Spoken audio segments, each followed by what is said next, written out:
ini menjadi bagaikan dupa yang berbau harum, menyenangkan, menyukakan hati Tuhan. Urapi hamba-Mu yang membaca firman, yang duduk diam dengar firman, yang menggunakan alat-alat untuk melayani Tuhan. Urapi semuanya. Terpuji Tuhan. Kami sambut firman-Mu Tuhan hanya di dalam nama Tuhan Yesus Kristus. Haleluya. Amin. Silakan duduk.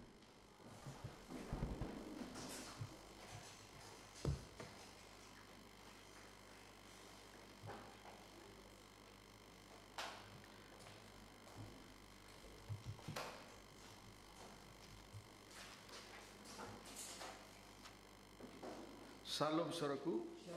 Selamat malam, salam sejahtera bagi kita semua. Oleh karena kemurahan Tuhan, kita diberi kesempatan untuk mengusahakan dan memeliharakan ibadah doa penyembahan ini. Dan selanjutnya kita akan berada di bawah kaki salib Tuhan, sujud tersungkur di hadapan tahta kasih karunia, sujud menyembah Allah yang hidup, yang berkuasa dan berdaulat atas kehidupan kita pribadi lepas pribadi. Selamat saya juga menyapa umat Tuhan, anak-anak Tuhan, hamba Tuhan dalam luar negeri yang senantiasa mengikuti video internet, live streaming, YouTube dan Facebook dimanapun Anda berada. Salam persekutuan di antara kita.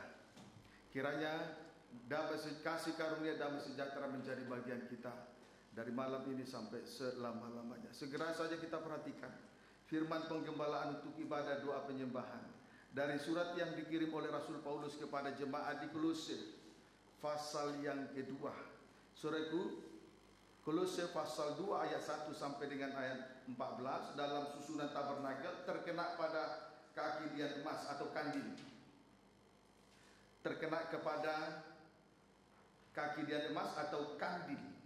Puji Tuhan. Ya.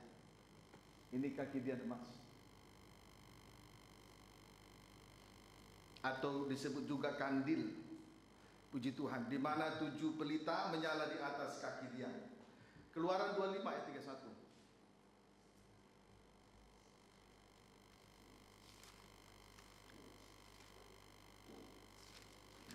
Silakan. Mengenai kandil. Iya.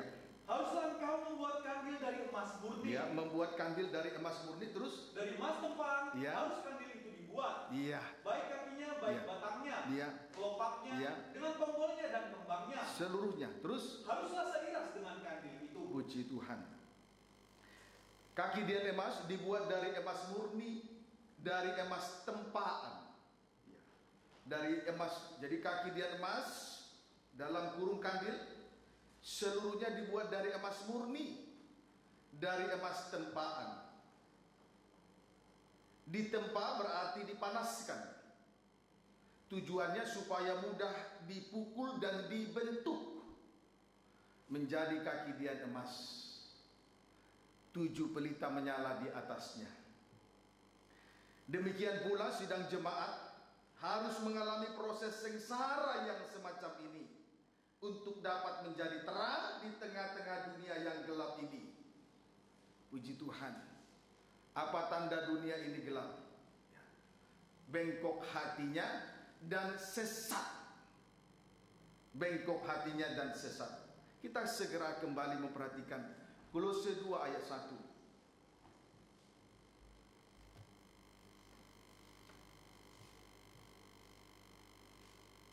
Kolose 2 ayat 1. Demikian firman Tuhan. Iya. Karena aku mau Iya. supaya kamu tahu. Supaya kamu tahu. Terus Betapa beratnya perjuangan yang kulakukan untuk kamu. iya, betapa beratnya perjuangan yang dilakukan oleh Rasul Paulus. Terus Dan untuk mereka yang di Laodikia. terkhusus jemaat di Laodikia. Terus Dan untuk semuanya yang belum mengenal aku pribadi. perhatikan pernyataan Rasul Paulus. Rasul Paulus berkata, betapa beratnya perjuangan yang kulakukan untuk kamu. Dalam hal ini Rasul Paulus telah ditempa untuk menjadi kaki dian emas atau kandil. Pendeknya sengsara salib yang kita alami di tengah-tengah ibadah dan pelayanan ini adalah satu-satunya cara menjadikan kita sebagai terang di tengah dunia ini. Amin, saudaraku. Amin. Puji Tuhan. Terkhusus perjuangan berat yang dialami. Kita lihat terkhusus perjuangan berat yang dialami Rasul Paulus dalam mendoakan sidang jemaat di Laodikia. Jadi perjuangan atau pergumulan berat yang dialami Rasul Paulus secara khusus dalam mendoakan sidang jemaat di Laodikia. Kolose 4 ayat 10, kemudian 15 sampai 16 dan 18. Kolose 4 ayat 10, ayat 15 sampai 16 dan 18. Silakan. Demikianlah firman Tuhan. Boleh baca ayat 7 juga boleh. Penutup dan salam. Ya, penutup dan salam. Terus Semua hal ihwalku akan diberitahukan kepada kamu oleh Tikikus. hal ihwal daripada Rasul Paulus semuanya diberitahukan lewat anak-anak rohaninya.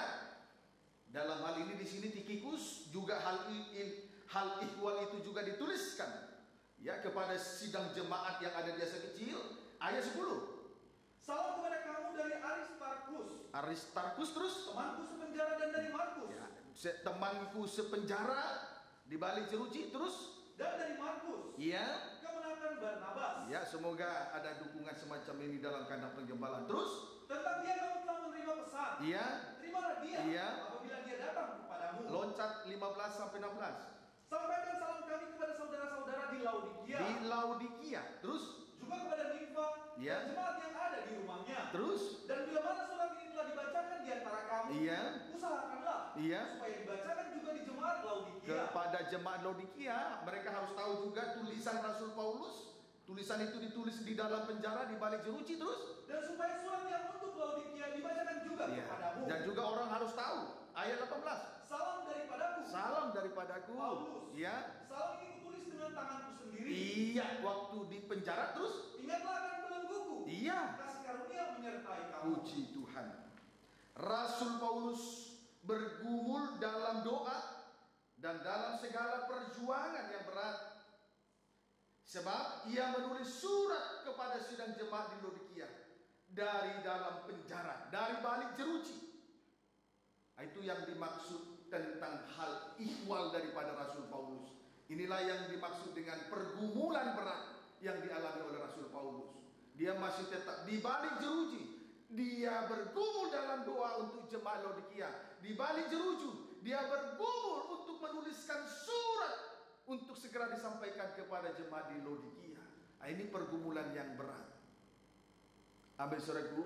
Dia betul-betul memikirkan sidang jemaat di Laodikia. Kiranya dapat dipahami dengan baik. Pertanyaannya sekarang, mengapa Rasul Paulus harus bergumul dalam doa, baik juga bergumul lewat mengirimkan tulisan sebagai pesan kepada sidang jemaat di Laodikia? Ini pertanyaan yang harus dijawab. Segera saja kita perhatikan Wahyu pasal 3.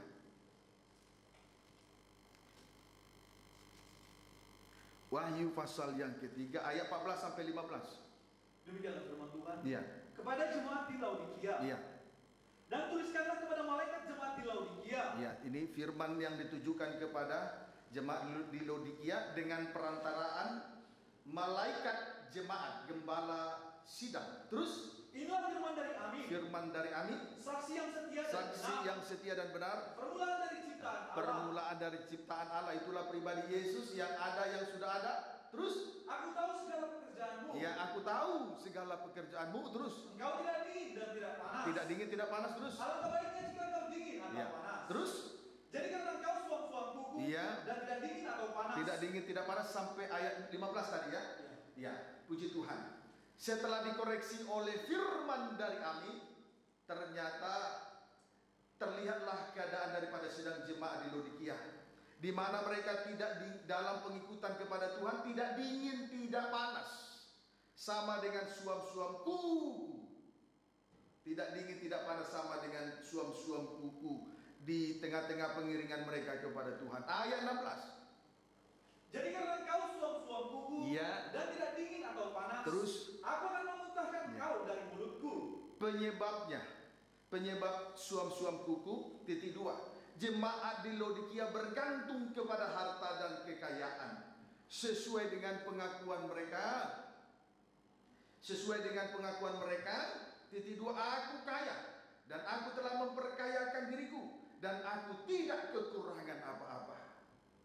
Puji Tuhan.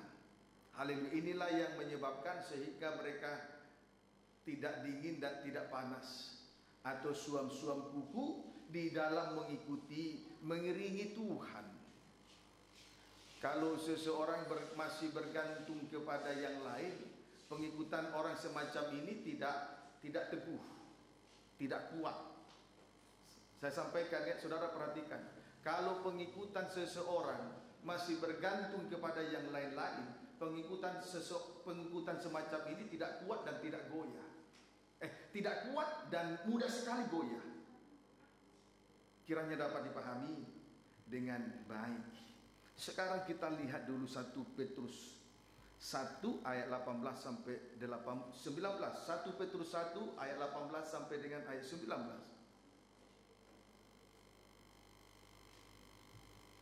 Baca. Demikianlah firman Tuhan. Iya. Sebab kamu tahu. Iya, kamu tahu dan harus tahu. Terus, bahwa kamu telah ditebus dari cara hidupmu yang sia-sia. Ditebus dari cara hidup yang sia-sia. Terus, yang kamu warisi dari nenek moyangmu itu. Iya. Bukan dengan barang yang fana. Bukan barang yang fana. Terus, bukan pula dengan perak atau emas. Terus, melainkan dengan darah yang mahal. Iya. Yaitu darah Kristus yang sama seperti darah anak domba yang tak bernoda dan tak bercacat. Puji Tuhan.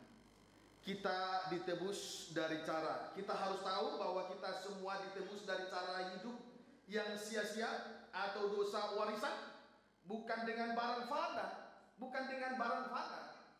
yaitu harta dan kekayaan, bukan pula dengan perak atau emas, melainkan dengan darah yang mahal, yaitu darah Kristus yang sama seperti darah anak domba yang tak bernoda dan tak bercacat. Puji Tuhan. Jadi darah yang mahal, yaitu darah Kristus, di sini dikatakan yang sama seperti darah anak domba, yang tak bernoda dan tak bercacat. Yesaya 53 ayat 7.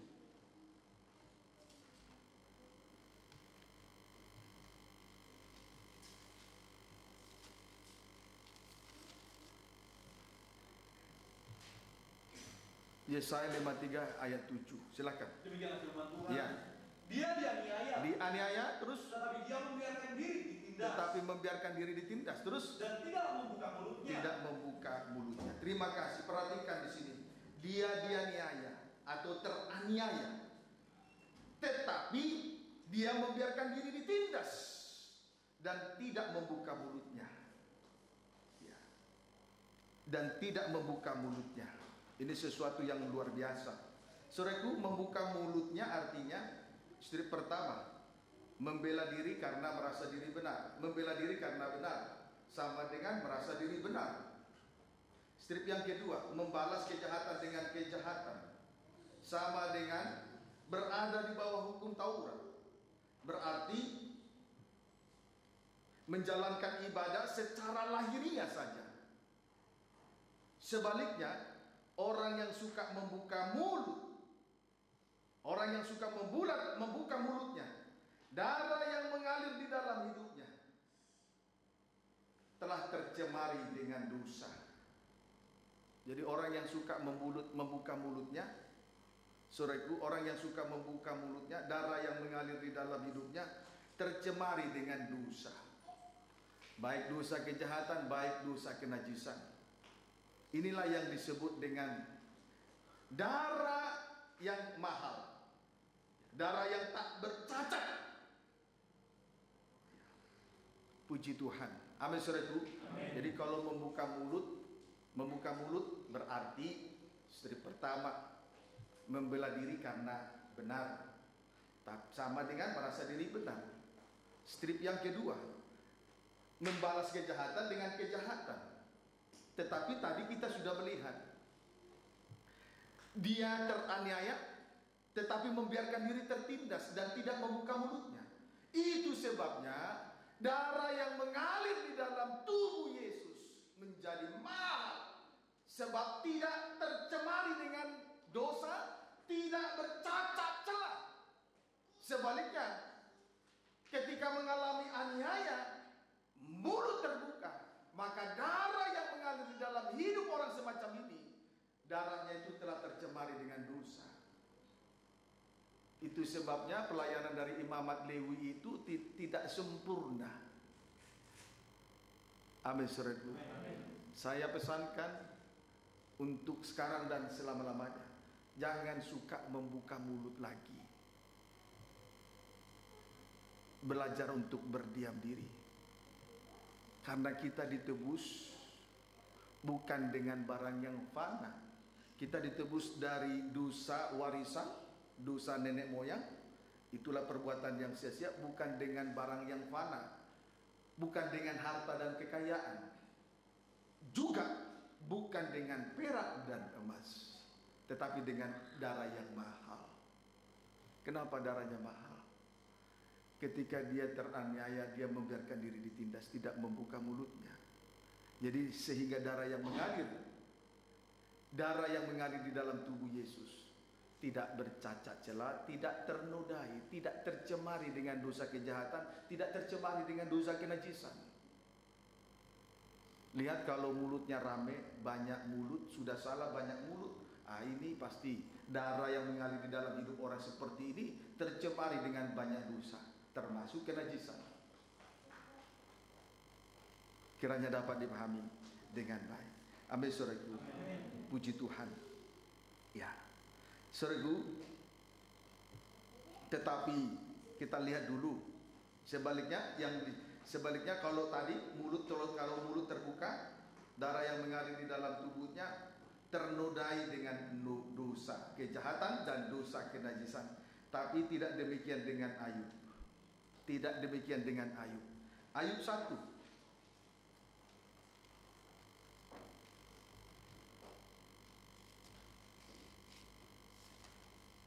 Ayub 1 ayat 20 sampai 22, baca.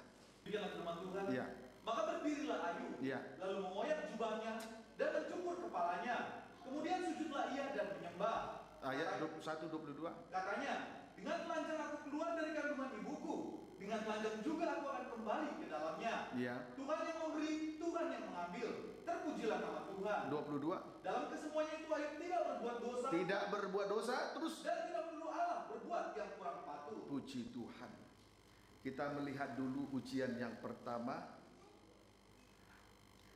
Ayub ketika menghadapi ujian yang pertama, Ayub kehilangan harta dan kekayaan, serta kehilangan 7 anak laki-laki dan 3 anak perempuan. Ya. Kemudian ketika mengalami ujian yang pertama, Ayub berkata,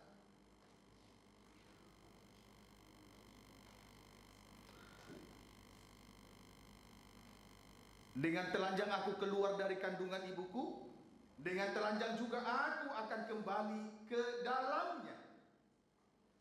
Tuhan yang memberi, Tuhan yang mengambil. Terpujilah nama Tuhan. Jadi apapun yang dilakukan oleh Tuhan, Ayub tetap memuji nama Tuhan. Amin, saudaraku. Puji Tuhan. Tuhan yang mengambil, Tuhan yang memberi, Tuhan yang mengambil. Tetap Ayub berkata, terpujilah nama Tuhan. Apapun yang dilakukan oleh Tuhan, sesuai dengan apapun yang kita alami, yang terjadi sesuai dengan rencana Tuhan, tetaplah nama Tuhan dipuji. Kiranya dapat dipahami dengan baik. Pendeknya, Ayub tidak berdosa. Pendeknya, Ayub tidak berdosa, sebab ia tidak menuduh Allah berbuat yang kurang patut. Ayub tidak berdosa sebab ia tidak menuduh Allah berbuat yang kurang patut. Dosa itu terjadi ketika mulut terbuka. Paham, saudaraku? Tetapi di sini Ayub tidak berdosa sebab ia tidak menuduh Allah berbuat yang kurang patut. Mulutnya tetap tertutup. Puji Tuhan. Kiranya dapat dipahami dengan baik. Sebaliknya, di sini kita bisa melihat 2 tindakan Ayub saat mengalami ujian yang pertama. Strip pertama, Ayub mengoyak jubahnya. Mengoyak jubah. Nah, itu sama dengan jiwa yang hancur, hati yang patah dan remuk. menunjukkan bahwa Ayub menjadi domba sembelihan. Amin, saudaraku. Strip yang kedua, mencukur kepala, sama dengan merasa diri hina dan tidak layak karena dosa. Puji Tuhan, biasanya orang kalau mengalami ujian, selain mulut terbuka, dia segera meninggalkan Tuhan, sama seperti keluarga Elimelek. Dia meninggalkan Bethlehem Yehuda, sebab sebetulnya mereka itu adalah kaum Efrata, kaum yang terkecil dari suku Yehuda. Kecil tapi tidak sadar diri, mereka meninggalkan ibadah dan pelayanan, meninggalkan rumah roti. Tapi di sini kita melihat Ayub tidak seperti itu. Dia mencukur rambutnya, sama dengan merasa diri hina karena dosa. Amin, saudaraku. Puji Tuhan. Jadi sama, mulut dengan praktek atau perbuatan itu sama. Kiranya dapat dipahami dengan baik. Ujian yang kedua, saat ujian yang kedua dialami oleh Ayub, Ayub 2 ayat 7 sampai 9. Demikianlah firman Tuhan. Iya. Kemudian iblis pergi dari hadapan Tuhan. Dari hadapan Tuhan terus? Lalu ditimpanya Ayub dengan bara yang busuk. Iya. Dari telapak kakinya sampai ke batu kepalanya. Terus? Lalu Ayub mengambil sekeping beling untuk menggaruk-garuk badannya. Terus? Sambil duduk di tengah-tengah abu. Terus? Maka berkatalah istrinya kepadanya. Iya. Masih bertekunkah engkau dalam kesalehanmu? Iya. Kutukilah Allahmu Iya. dan matilah. Ayub, ujian yang kedua, Ayub ditimpa dengan bara yang busuk. Dari telapak kakinya sampai ke batu kepalanya. Kemudian dalam keadaan menderita, justru istri Ayub berkata, istri pertama, masih bertekunkah engkau? Masih bertekunkah engkau dalam kesalehanmu? Dalam Ayub 1 ayat 1, di sini dikatakan bahwa Ayub orang itu saleh dan jujur. Ia takut akan Allah dan menjauhi kejahatan. Nah, oleh karena ujian yang kedua ini, istri Ayub berkata, masih bertekunkah engkau dalam kesalehanmu? Memang Ayub itu orang yang saleh, jujur, takut Tuhan, benci kejahatan, sesuai dengan Ayub 1 ayat 1. Yang mengalami penderitaan, ujian yang kedua Ayub, bukan istrinya, tapi di sini justru istrinya yang banyak bicara, banyak mulut. Strip yang kedua, istri Ayub berkata, kutukilah Allahmu. Kutukilah Allahmu. Saudaraku, Allah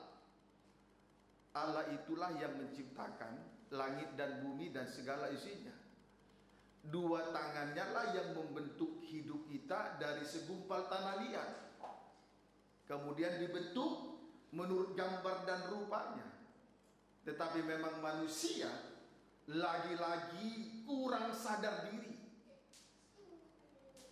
sehingga jatuh dalam dosa dan rupa Allah menjadi rusak. Ini kan tidak sadar diri. Puji Tuhan, tidak menyadari diri. Dia manusia, ciptaan dua tangan Tuhan. Siapa Tuhan, siapa dia? Kemudian strip yang ketiga, istri Ayub berkata, matilah. Ya. Berarti istri Ayub menghendaki supaya Ayub bunuh diri. Matilah. Berarti menginginkan supaya Ayub bunuh diri. Kalau seseorang mati dengan cara bunuh diri, ini kematian yang tidak dikehendaki oleh Tuhan. Tuhan dalam setiap kehidupan manusia, Tuhan sudah membuat suatu rencana yang indah, bukan rencana kecelakaan. Tetapi kalau seseorang bunuh diri, sedang merusak, menggagalkan rencana Tuhan. Yesus tidak mau sebagai anak tunggal Bapa, ia dengan taat setia dengan dengaran melakukan seluruh kehendak Allah Bapa. Sekalipun dia menghadapi ujian yang dari atas. Itulah tipu muslihat daripada penghulu dunia yang gelap, roh jahat di udara. Tapi dia sadar perjuangan kita bukanlah melawan darah dan daging, tetapi melawan penghulu dunia yang gelap, roh jahat di udara, dengan segala tipu muslihatnya, sehingga dengan demikian kehendak Allah terlaksana. Seharusnya seorang istri mendukung dan menopang. Itu sebabnya ketika Adam diciptakan dari segumpal tanah liat, dia melihat binatang, seluruh jenis binatang, tidak ada yang menjadi penopang sepadan. Akhirnya Tuhan membuat Adam tidur, lalu diambillah salah satu dari tulang rusuk, lalu dibangunkanlah seorang perempuan untuk menjadi penolong yang sepadan. Puji Tuhan, penolong yang sepadan berarti mendukung suami di dalam memikul salib. Amin, saudaraku. Puji Tuhan. Tetapi di sini istri Ayub berkata, matilah. Berarti menginginkan supaya Ayub bunuh diri, sama dengan menggagalkan rencana Tuhan. Tapi tidak demikian dengan Yesus. Dia tetap melakukan kehendak Allah Bapa sekalipun harus menghadapi ujian dari penghulu dunia yang gelap. Kiranya dapat dipahami dengan baik. Sekarang kita lihat dari sisi Ayub, ayat yang ke-10. Ya, sisi Ayub saat menghadapi ujian ini, kita bisa lihat dari pernyataannya di ayat yang ke-10. Silakan. Tetapi jawab Ayub kepadanya, ya, terus, engkau berbicara seperti perempuan gila. Iya. Apakah kita mau menerima yang baik dari Allah, Iya, tetapi tidak mau menerima yang buruk? Iya. Dalam kesemuanya itu Ayub tidak berbuat dosa dengan Puji bibirnya. Tuhan. Jawab Ayub kepada istrinya, engkau berbicara seperti perempuan gila. Perempuan gila berarti tidak waras. Itu istri pertama. Perempuan gila sama dengan tidak waras. Tidak waras berarti cara berpikirnya tidak sehat. Tapi memang itu bisa dilihat dari 3 kali pernyataannya kepada Ayub. Tidak seperti, dia berbicara seperti perempuan gila, tidak waras. Ini, saudaraku, sangat berisiko tinggi kalau kita hidup bersama-sama dengan seorang yang tidak waras, tidak memiliki pikiran yang akal budi, tidak memiliki pikiran yang sehat. Hitam jadi putih, putih jadi hitam. Tuhan menginginkan kesucian, kalau tidak waras menginginkan kenajisan. Itu tidak waras, itu namanya gila. Tuhan mendambakan kita supaya hidup kudus seperti Dia kudus, toh.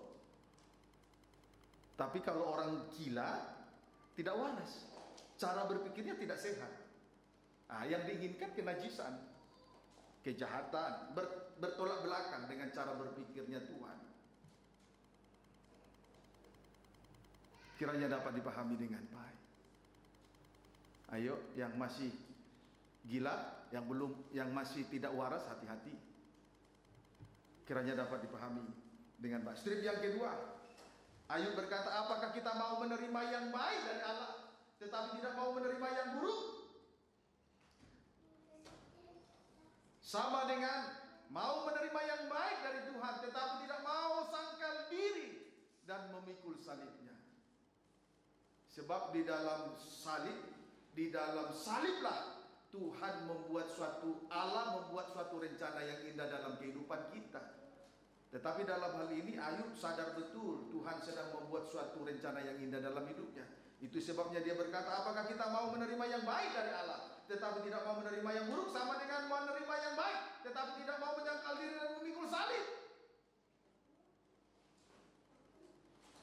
Puji Tuhan. Pendeknya, Ayub tidak berbuat dosa karena ia menahan mulutnya. Jadi darahnya tidak tercemari dengan noda dosa. Darahnya tidak bercacat celah karena mulutnya ditahan. Amin, saudaraku. Puji Tuhan. Ada banyak anak Tuhan saat tertindas cepat sekali membuka mulut. Dari situ ciri-ciri bahwa di dalam diri yang mengalir, darah yang mengalir di dalam tubuhnya masih tercemari dengan dosa. Maka jangan heran jemaat di Laodikia bergantung kepada harta dan kekayaan, seolah-olah dosa mereka ditebus dengan harta dan kekayaan, yaitu barang yang fana. Padahal Ayub berkata, kita datang dengan telanjang juga kembali dengan telanjang. Dia yang memberi, dia yang mengambil, namun nama Tuhan tetap terpuji. Jadi mulutnya tidak terbuka. Dari situ kita mengenal pribadi Yesus, di mana darahnya itu sangat mahal. Mari kita berkaca, bercermin kepada firman, kepada pribadi Yesus Kristus. Dialah firman yang hidup. Kiranya dapat dipahami dengan baik. Dua tindakan Ayub saat ditimpa bara yang busuk.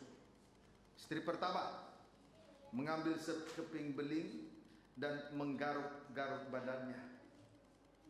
Ini berarti menjadi hati, jiwa hancur, hati yang patah dan remuk, sama dengan menjadi domba sembelihan. Strip yang kedua, duduk di tengah-tengah abu. Ayub duduk di tengah-tengah abu, berarti menyadari diri sebagai orang yang hina karena dosa. Banyak orang merasa diri benar dan mempersalahkan salib dan sengsara yang dialaminya. Kiranya dapat dipahami dengan baik. Ya. Dengan demikian kita dapat menarik kesimpulannya, Ayub teraniaya, tetapi dia membiarkan diri ditindas dan tidak membuka mulutnya. Puji Tuhan. Mengapa Ayub mau menerimanya? Karena darah dan daging serta harta dan kekayaan tidak mewarisi kerajaan surga dan tidak dapat menyucikan kita dari dosa. Amin, saudaraku. Puji Tuhan. Ayub 2 ayat 11 sampai 12. Demikianlah firman Tuhan. Ya. Ketika sahabat Ayub mendengar kabar tentang segala malapetaka yang menimpa dia, Ya. maka datanglah mereka dari tempatnya masing-masing. Terus, yakni Elifas orang Teman, ya. dan Bildad orang Suah, serta Zofar orang Naamah. Terus, mereka bersepakat untuk mengucapkan bela sungkawa kepadanya dan ya. menghibur dia. Ya. Terus, ketika mereka memandang dari jauh, terus mereka tidak mengenalnya lagi. Terus, lalu menangislah mereka dengan suara nyaring. Ya. Mereka memoyat jubahnya dan menaburkan debu di kepala terhadap langit. Ya.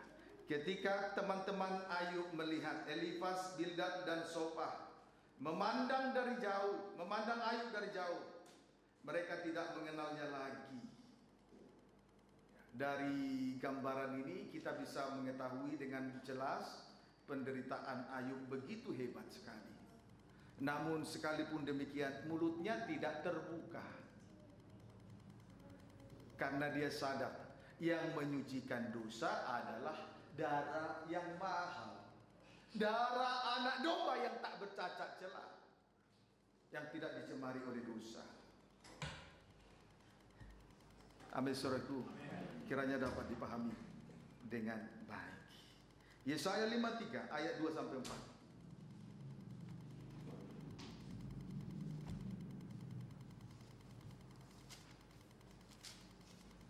Yesaya 53 ayat 2 sampai 4. Baca. Demikianlah firman Tuhan. Ya. Sebagai taruk dia tumbuh di hadapan Tuhan. Ya. Dan sebagai tunas dari tanah kering. Iya, tunas dari tanah kering. Terus, ia tidak tampan. Tidak tampan. Dan semaraknya pun tidak ada. Dan semaraknya pun tidak ada. Terus, sehingga kita memandang dia. Iya.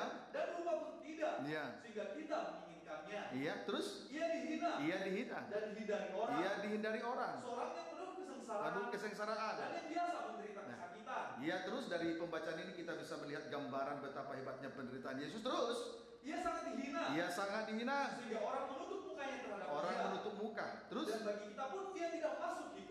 masuk hitungan. Terus Tetapi sesungguhnya penyakit kita lah yang ditanggungnya. Terus dan kesengsaraan kita yang dipikulnya. Terus Padahal kita mengira dia kena tulah, dipukul dan ditindas Allah. gambaran yang mari kita lihat ketika Yesus mengalami sengsara salib. Ia tidak tampan. Strip pertama, ia tidak tampan dan semaraknya pun tidak ada. Strip yang kedua, ia dihina dan dihindari orang. Strip yang ketiga, ia sangat dihina sehingga orang menutup mukanya terhadap dia. Strip yang keempat, kita mengira dia kena tulah, dipukul dan ditindas Allah. Dari apa yang dialami oleh Yesus inilah gambaran sengsara yang dialami oleh Yesus Kristus. Dari gambaran ini kita bisa tahu betapa hebatnya penderitaan Yesus. Namun sekalipun demikian, tetap mulut tidak terbuka. Amin, saudaraku. Puji Tuhan. Kiranya dapat dipahami dengan baik. Haleluya. Nah,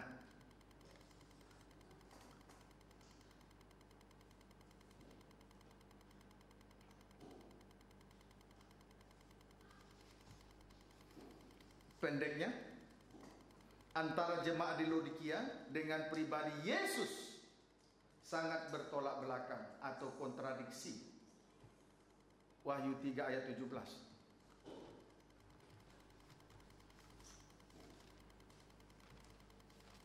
Masih waras ya? Puji Tuhan. Wahyu 3 ayat 17. Demikian firman Tuhan. Ya. Karena engkau berkata, Ya. aku kaya. Engkau berkata, aku kaya, terus Dan aku telah memperkayakan diriku. aku memperkayakan diriku, Dan aku tidak kekurangan apa-apa. tidak kekurangan apa-apa. Dan karena engkau tidak tahu Tetapi sebetulnya Tuhan berkata, bahwa karena engkau tidak tahu, terus bahwa engkau melarat yang pertama melarat, dan malam, malam miskin, buta dan yang kedua buta dan telanjang. Puji Tuhan. Ketika jemaat di Laodikia merasa kaya karena harta kekayaan yang dimilikinya, namun tidak demikian di mata Tuhan. Sebaliknya, jemaat di Laodikia melarat, malam, miskin, buta dan telanjang. Yang pertama melarat, malam, miskin, yang kedua buta, yang ketiga telanjang. Puji Tuhan. Kiranya dapat dipahami dengan baik. Saudaraku, sebetulnya Tuhan merindukan, Tuhan mengirimkan, menulis surat kepada 7 malaikat sidang jemaat di Asia Kecil, supaya ke-7 sidang jemaat yang di Asia Kecil itu, termasuk Laodikia jemaat yang ke-7, menjadi kaki dia emas, menjadi 7 obor atau 7 pelita yang menyala di atas kaki dia. Itu yang menjadi kerinduan Tuhan sebetulnya.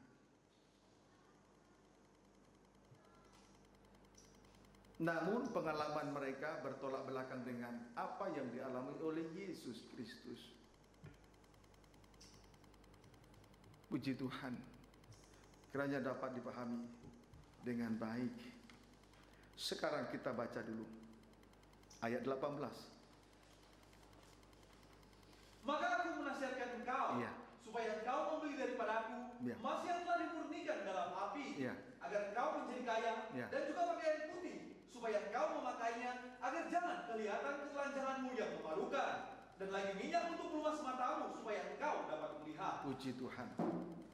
Nasihat untuk sidang jemaat di Laodikia. Nasihat Allah untuk sidang jemaat di Laodikia. Titik 21, membeli emas yang telah dimurnikan dalam api. 2, membeli pakaian putih. 3, membeli minyak. Puji Tuhan. Sekarang kita lihat tentang titik 2, emas yang telah membeli emas yang telah dimurnikan dalam api. Tentang emas yang telah dimurnikan, ya. Tentang membeli emas yang telah dimurnikan, begitu saja. Itu menuju kepada nyala api siksaan sebagai ujian. Ya, emas yang telah dimurnikan itu menuju kepada nyala api siksaan sebagai ujian. 1 Petrus 1 ayat 6 sampai 7. 1 Petrus 1 ayat 6 sampai 7, baca.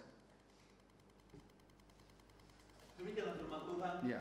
Bergembiralah akan hal itu. Bergembiralah akan hal itu.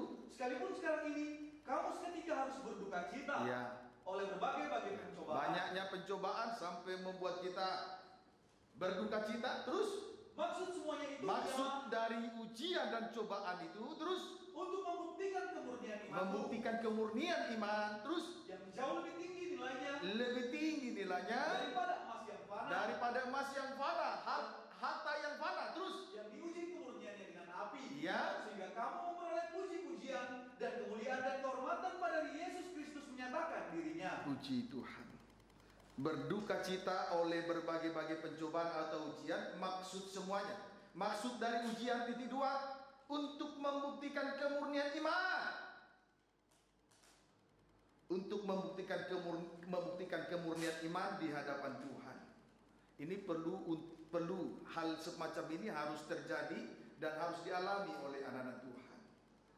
Tuhan mau melihat kadar rohani kita di tengah-tengah pengikutan kita, di tengah-tengah ibadah dan pelayanan kita kepada Tuhan. Sama seperti emas. Ada kadar emas, ada 18 karat, ada 22 karat, ada 23 karat, ada 24 karat. Haleluya.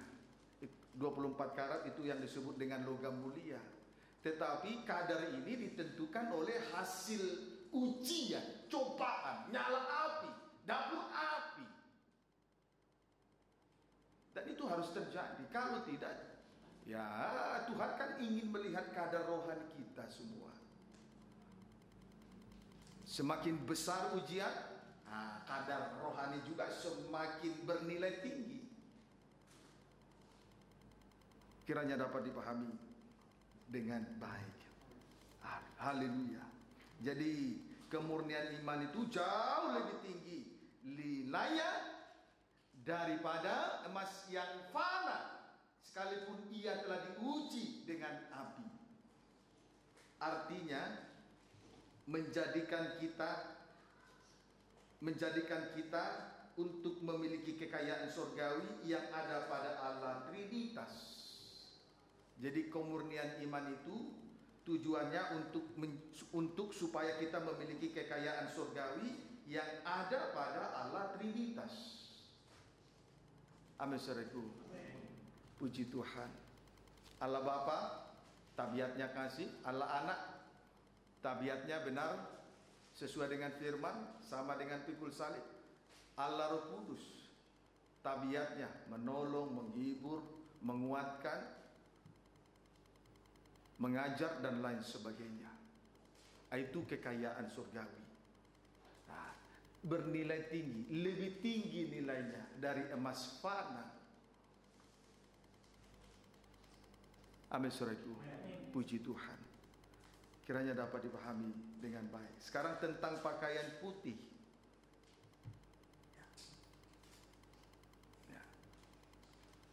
Membeli pakaian putih untuk dipakai. Tentang pakaian titik 2, pakaian putih titik. Membeli pakaian putih untuk dipakai titik. Tujuannya titik 2. Agar jangan kelihatan ketelanjangan yang memalukan, supaya tidak terlihat kekurangan, kelemahan-kelemahan. Itu memalukan sekali. Jangan permalukan diri sendiri di hadapan Tuhan. Menutupi dosa di depan mata manusia, tetapi di hadapan Tuhan tidak. Itu sama dengan mempermalukan dirinya di hadapan Tuhan. Tidak ada artinya. Amin, saudaraku. Puji Tuhan. Kejadian 3 ayat 21.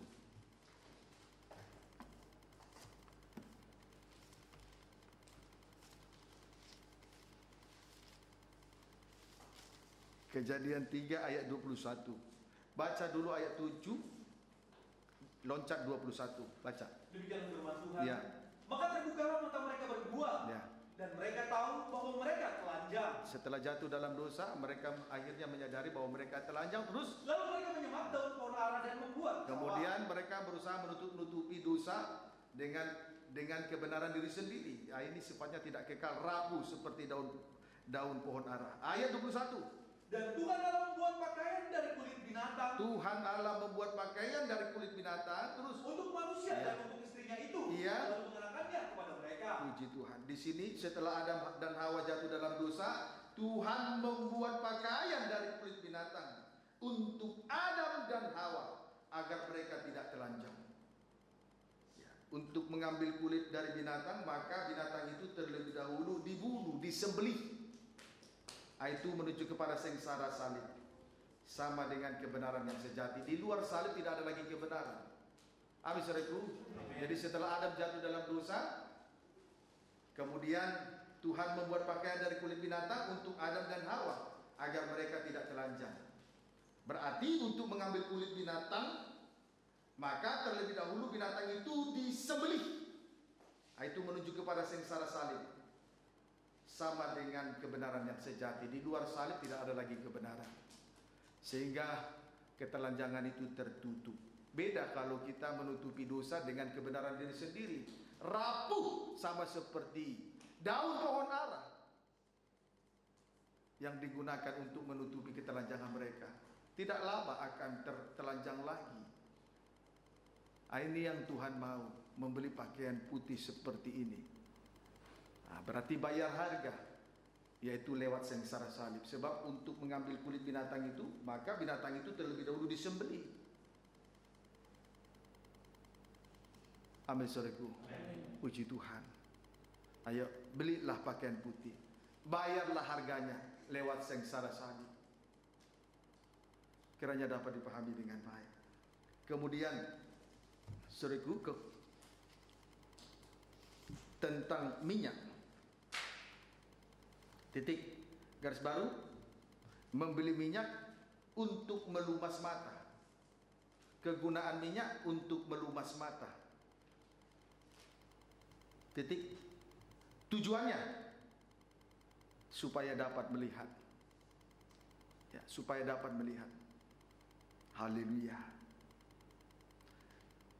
Berarti hidup di dalam pengurapan. Berarti hidup di dalam pengurapan. Lihat Wahyu pasal yang keempat, ayat yang kelima. Demikianlah firman Tuhan. Ya. Dan dari tahta itu keluar kilat dan bunyi guru yang menderu. Ya.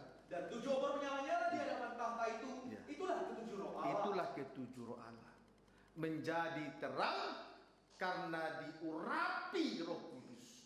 Maka minyak itu memang harus dibeli untuk melumas mata supaya menjadi terang. Mata itu pelita, menjadi terang. Jadi supaya menjadi terang, hiduplah di dalam pengurapan Roh Kudus. Jadi beli minyak untuk melumas mata. Jadi menjadi terang karena urapan Roh Kudus. Wahyu pasal yang kelima, biasakan diri dipimpin Roh Kudus. Amin, saudaraku. Beli minyak, bayar harganya, walaupun tidak enak bagi dagingmu. Jangan pikiranmu kotor saat beribadah. Beri diri selalu dipimpin oleh Roh Kudus. Puji Tuhan.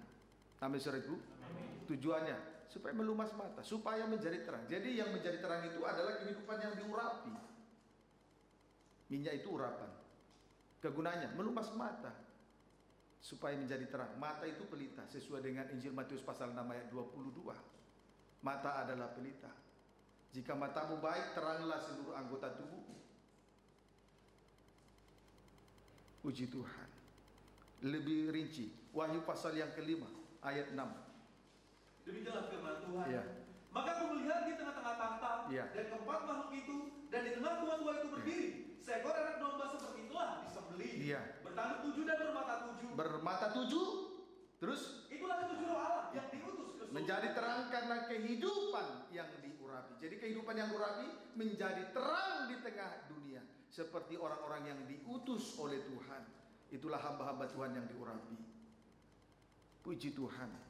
Kiranya dapat dipahami dengan baik. Nah, saudaraku, maka kita harus sadar betul bahwa untuk menjadi 7 pelita yang menyala di atas kaki Dian, memang harus mengalami sengsara salib. Rasul Paulus dalam doa ia bergumul, dalam segala perjuangan ia menulis surat kepada sidang jemaat, terkhusus sidang jemaat di Laodikia. Nah, kenapa ada pergumulan? Mengapa Rasul Paulus bergumul berat terhadap sidang jemaat di Laodikia? Ternyata baru kita menyadari dan melihat betapa sidang jemaat Laodikia ini tidak dingin, tidak panas, suam-suam kuku di tengah pengikutan mereka kepada Tuhan. Penyebabnya mereka bergantung kepada harta dan kekayaan, tidak lagi sepenuhnya bergantung kepada kasih agape, kemurahan Tuhan. Akhirnya menjadi suam di tengah pengikutan kepada Tuhan. Haleluya. Mereka yang tadinya merasa diri kaya, tidak kekurangan apa-apa, tapi sebaliknya di mata Tuhan mereka melarat, malang, miskin. Itu yang pertama. Kemudian yang kedua, buta. Yang ketiga, telanjang. Nah, supaya kemiskinan semacam ini tidak dialami oleh sidang jemaat di Laodikia, maka Tuhan beri nasihat pada ayat 18. Ayat 17, jemaat Laodikia merasa diri kaya, namun sebaliknya di mata Tuhan miskin, melarat, malang, miskin, buta dan telanjang. Suatu ayat 18, Tuhan memberi nasihat, 3 nasihat Tuhan supaya mereka tidak miskin, tidak buta, dan tidak telanjang. Supaya mereka tidak miskin, membeli emas yang telah dimurnikan. Supaya kita menjadi kaya seperti kekayaan yang terdapat di dalam Allah Trinitas. Allah Bapa tabiatnya kasih, Allah Anak tabiatnya benar sesuai dengan hidup benar sesuai dengan firman sengsara salib. Kemudian Allah Roh Kudus hidup di dalam pengurapan. Itu kekayaan surgawi yang terdapat di dalam Allah Trinitas. Kemudian supaya jangan buta, membeli minyak. Kegunaannya melupas mata. Tujuannya supaya dapat melihat. Jadi yang melihat atau yang menjadi terang di tengah dunia ini adalah kehidupan yang diurapi. Kalau mata baik, teranglah seluruh anggota tubuh. Maka beli minyak, kegunaannya lumas mata. Itu kehidupan yang diurapi. Itu kekayaan dari Allah Trinitas. Kemudian membeli pakaian putih supaya jangan kelihatan ketelanjangan, sebab ketelanjangan itu sangat memalukan diri kita di hadapan Tuhan. Kalau sekarang ini saya lihat banyak orang, bukan saja orang dunia, di dalam Tuhan saja tidak malu kalau dia sedang telanjang, sedang dikuasai oleh dosa kejahatan dan kenajisan. Tidak malu. Dan berkali-kali firman menegur dan mengoreksi, tetap saja dengan mempertahankan kebebalannya. Kan tidak malu namanya. Atau sama dengan tidak waras. Maka bahasanya juga terlihat tidak waras. Tapi Tuhan inginkan supaya jemaat di Laodikia ini tidak miskin, tidak buta, dan tidak telanjang. Maka kita pun harus juga memperhatikan nasihat-nasihat Tuhan kepada jemaat di Laodikia. Nasihat ini tidak akan berarti kepada orang yang tidak menghargai firman, apalagi mereka yang bergantung kepada harta dan kekayaan. Ini hanya berarti bagi orang yang menghargai firman, menghargai korban Kristus. Paham saudaraku? Puji Tuhan. Ayo, masih waras? Perhatikan 3 perkataan daripada istri daripada Ayub. Puji Tuhan. Ayo, Tuhan inginkan kita semua menjadi terang di tengah dunia ini, seperti Rasul Paulus. Dia banyak mengalami sengsara. Ayat terakhir, Keluaran 25.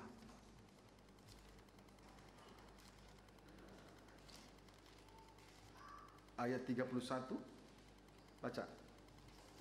Demikianlah firman Tuhan Iya. mengenai kandil. Iya. Haruslah engkau membuat kandil dari emas murni. Dari emas murni, terus Dari emas tempaan harus kandil itu dibuat. kemudian emas tempaan itu sengsara salib, terus Baik kakinya, baik batangnya, Iya. kelopaknya, dengan tombolnya dan kembangnya haruslah seiras dengan kandil itu. puji Tuhan. Haleluya. Jadi, saudaraku, membuat kandil atau kaki dian emas seluruhnya terbuat dari emas murni. Nah, itu kekayaan surgawi yang terdapat di dalam pribadi Allah Trinitas. Kemudian dari emas tempaan, itu sengsara yang dialami oleh Yesus Kristus untuk menutupi dosa ketelanjangan kita semua. Kemudian kandil itu dibuat baik kakinya, baik batangnya, kelopaknya, dengan tombolnya dan kembangnya. Seluruhnya ada 9. Itu kehidupan yang diurapi Roh Kudus. Itu kekayaan dari Allah Roh Kudus. Amin, saudaraku. Puji Tuhan. Perhatikan dulu ke sini. Lihat, seluruhnya ada 9. 1, tombol bunga kelopak 1, tombol bunga kelopak 1, 2, 3. Amin, saudaraku. Kemudian tombol kelopak